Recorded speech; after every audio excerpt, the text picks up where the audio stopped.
दोस्तों, ये एक बड़ी ही धमाकेदार एक्शन मूवी है। इस मूवी में बड़े ही कमाल के 3 एक्टर हैं, जिनमें से एक हमारे इंडिया से है। इस मूवी का नाम है द ग्रे मैन। मुझे पूरा विश्वास है आपको ये मूवी पसंद आएगी।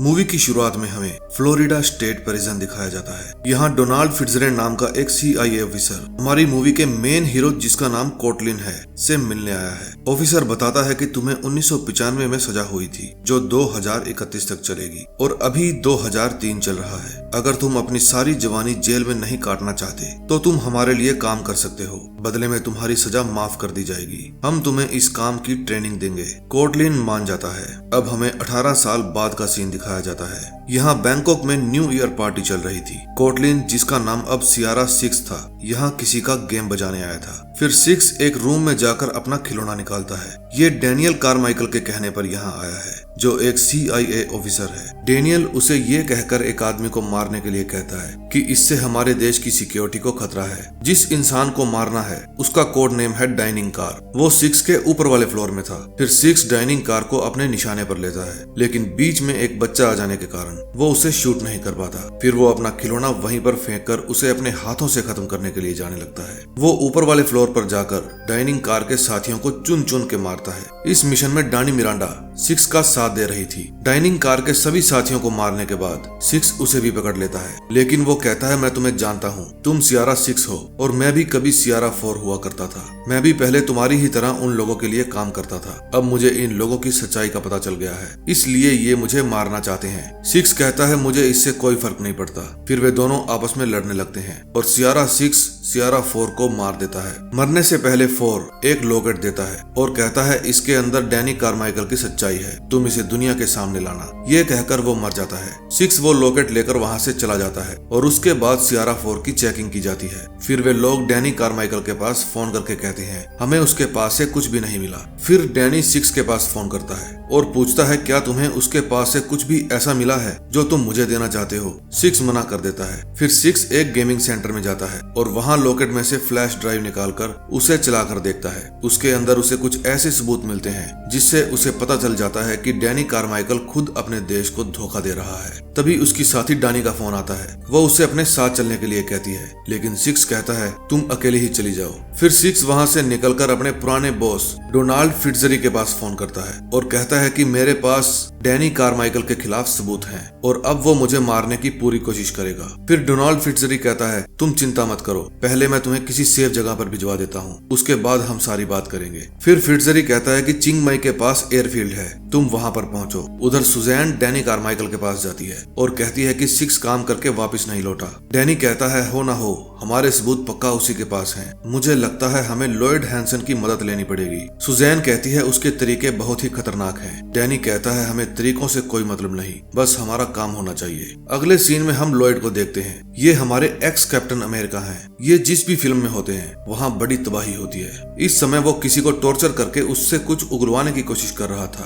तभी उसके पास डैनी कारमाइकल का फोन आता है। डैनी कहता है, तुम जो भी काम कर रहे हो वो किसी और को दे दो, मुझे अर्जेंटली सियारा 6 को ढूंढकर खत्म करवाना है। लॉयड कहता है, मैंने काफी नाम सुना है उसका, इस काम में मजा आएगा। फिर डैनी सुजैन को भी लॉयड के पास जाकर उसकी हेल्प करने के लिए कहता है। लॉयड कहता है, 6 डोनाल्ड फिट्जरे का काफी खास आदमी है, हमें उसकी ही नब्ज ढूंढनी होगी और उसे दबाना होगा। अगले सीन में हम देखते हैं कि चिंग माई एयरफील्ड पर कुछ फौजी 6 का इंतजार कर रहे थे। तभी 6 एक ऑटो के अंदर बैठकर वहां पहुंचता है। उधर लॉयड फिट्जरे से मिलने जाता है और उसे कहता है कि तुम्हारे चेहरे की शिकन और आंखों की घबराहट बता रही है कि तुम्हें पता चल गया है मैं यहाँ क्यों आया हूँ। तभी प्लेन के अंदर एक फोन बजता है और उसे फिट्जरे का आदमी उठाता है। फिट्जरे कहता है कि तुम जिस आदमी को लेने गए थे उसे मार डालो। फिर वो फौजी अपने आदमियों को इशारा करके समझाता है कि हमें 6 को मारना है, लेकिन ये इमरान हाशमी जैसा दिखने वाला हीरो बड़ा ही तेज था। वो प्लेन के अंदर सबकी काफी धुलाई करता है। तभी ऑक्सीजन सिलेंडर के ऊपर गोली लगने के कारण प्लेन में विस्फोट हो जाता है और 6 एक एक करके सभी को बाहर फेंक देता है। तभी प्लेन में एक धमाका होता है और 6 बिना पैराशूट के ही नीचे कूद जाता है। फिर वो एक फौजी को पकड़कर उसके पैराशूट की हेल्प से नीचे आ जाता है। सिक्स तुर्की में लैंड करता है। फिर सिक्स फिट्जरॉय के पास फोन करता है। फिट्जरॉय उसे बताता है कि उसकी भतीजी उन लोगों के कब्जे में है, इसलिए उसे ऐसा करना पड़ा।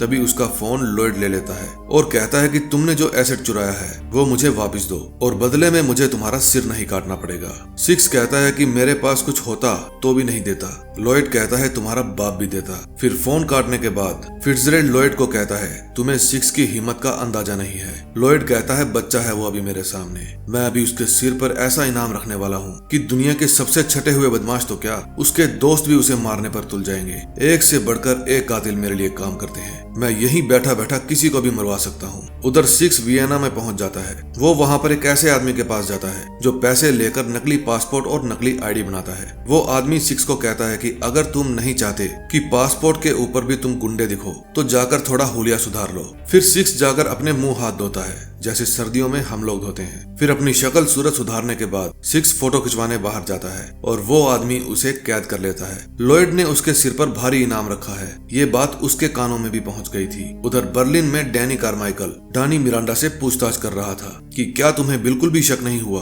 कि सिक्स के हाथ कुछ ऐसा लगा है जो नहीं लगना चाहिए था। उधर नीचे सिक्स अपनी गन की बुलेट से बारूद निकालकर एक बम तैयार करता है और ऐसा उसने अपनी ट्रेनिंग के दौरान सीखा था। और ऊपर उड़ रहे प्लेन में लॉयड को खबर मिलती है कि सिक्स भी यहीं पास में ही है। फिर वो पायलट को इमरजेंसी लैंडिंग करने के लिए कहता है। फिर वे सब उस घर में पहुंच जाते हैं जहां सिक्स को कैद किया गया था। वो आदमी लॉयड से पूछता है कि मेरे पैसे कहाँ हैं। लॉयड उसे खुश होकर 3 पीतल की गोलियां उसकी छाती में दे देता है। वे उस सुरंग का पता लगा लेते हैं और लॉयड के आदमी जैसे ही उसे ओपन करते हैं वहां विस्फोट हो जाता है। फिर सिक्स वहां से निकलता है और बचे हुए आदमियों पर हमला करके उन्हें एक एक करके मारने लगता है। सिक्स वहां से भागने ही वाला था लेकिन लॉयड उसे पकड़ लेता है, लेकिन तभी पीछे से डानी आ जाती है। वो लॉयड को बेहोशी का इंजेक्शन लगाकर सिक्स को अपने साथ ले जाती है। अब लॉयड एक चॉपर में बैठकर क्रोएटिया जबरका कैसल में पहुंच जाता है। वहां उसकी बाकी की टीम भी थी और सुजैन भी उसका यहीं पर इंतजार कर रही थी। वो पूछती है कि सिक्स कहाँ है। लॉयड कहता है चुपता फिर रहा होगा कहीं अपनी जान बचाकर। फिर सुजैन उसके सिर पर चढ़ने लगती है और उस पर गुस्सा होने लगती है, लेकिन लॉयड कहता है मुझे मेरा काम मत सिखाओ, मैं अपने काम में बेस्ट हूँ। अगर तुमसे ही ये काम हो जाता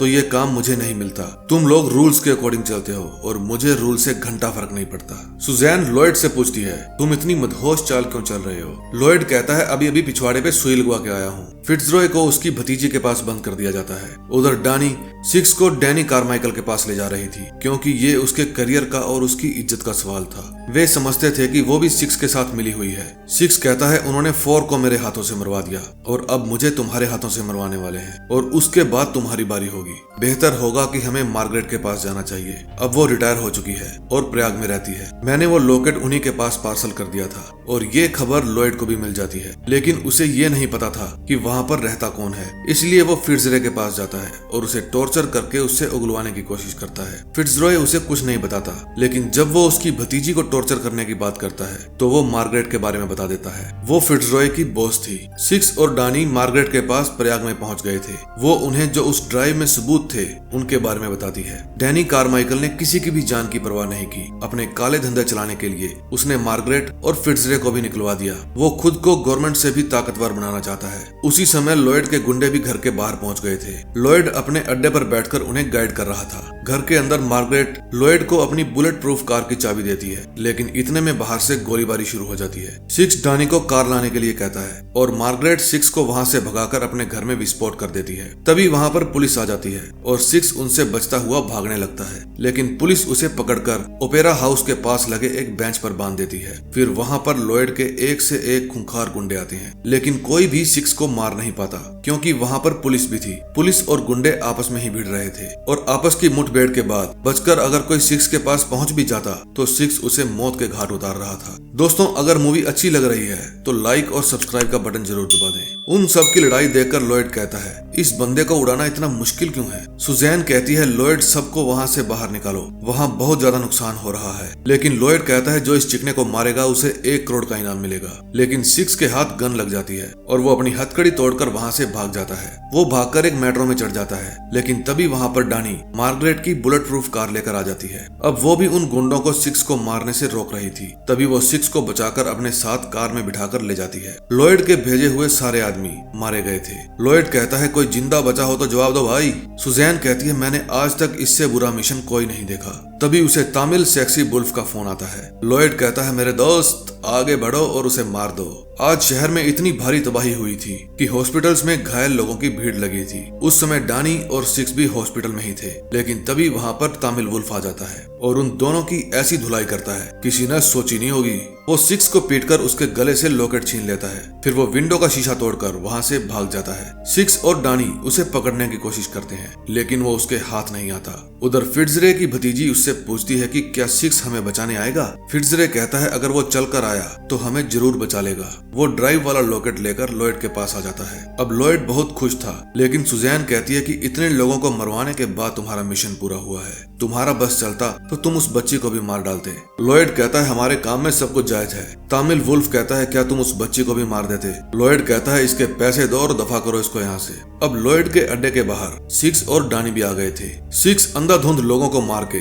फिट्जरे के पास पहुंच जाता है। जब लॉयड भागकर उनके रूम में देखने जाता है तो वे वहां नहीं मिलते। सिक्स फिट्जरे और उसकी भतीजी को वहां से भगा कर ले जा रहा था। तभी फिट्जरॉय को एक गोली लग जाती है, लेकिन सिक्स उसकी भतीजी को लेकर पानी में कूद जाता है। उधर घर के अंदर तमिल वुल्फ और डानी की फाइट हो रही थी। उन दोनों में काफी देर तक घमासान फाइट होती है, लेकिन तमिल वुल्फ वो लॉकेट डानी को दे देता है और कहता है कि ये लोग असूलों के पक्के नहीं है, इसलिए अब मुझे इनके काम में कोई इंटरेस्ट नहीं है। कैसल के बाहर लॉयड और सिक्स में फाइट चल रही थी। तभी लॉयड सिक्स को पीटकर उस लड़की को अपने साथ मेज में ले जाता है, लेकिन लॉयड का अंदर का मर्द जाग जाता है और वो कहता है कि मैं तुमसे बेस्ट हूँ, आओ देखते हैं कौन जीतता है। फिर वो अपने हथियार फेंक कर फाइट करने लगते हैं, लेकिन तभी वहाँ पर सुजैन आ जाती है और वो लॉयड को गोली मारकर सिक्स को अपने साथ चलने के लिए कहती है। बेचारा लॉयड धोखे से मारा जाता है। सुजैन कहती है अब तक जो कुछ भी हुआ है मुझे पता है उसका इल्जाम लॉयड के ऊपर कैसे डालना है, इसलिए अगर तुम चाहते हो कि तुम और वो लड़की जिंदा रहे तो जैसा मैं कहती हूँ वैसा ही करो।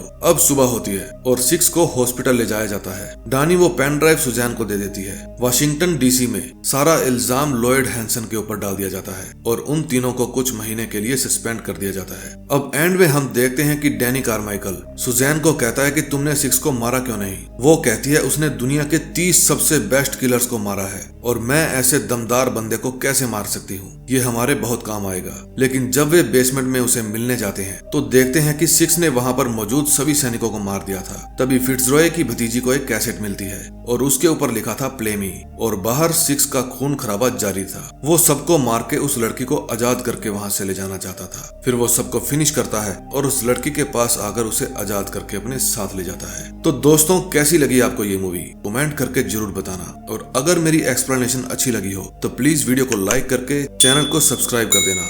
मैं मिलूंगा आपको नए दिन नई स्टोरी के साथ, तब तक के लिए बाय बाय।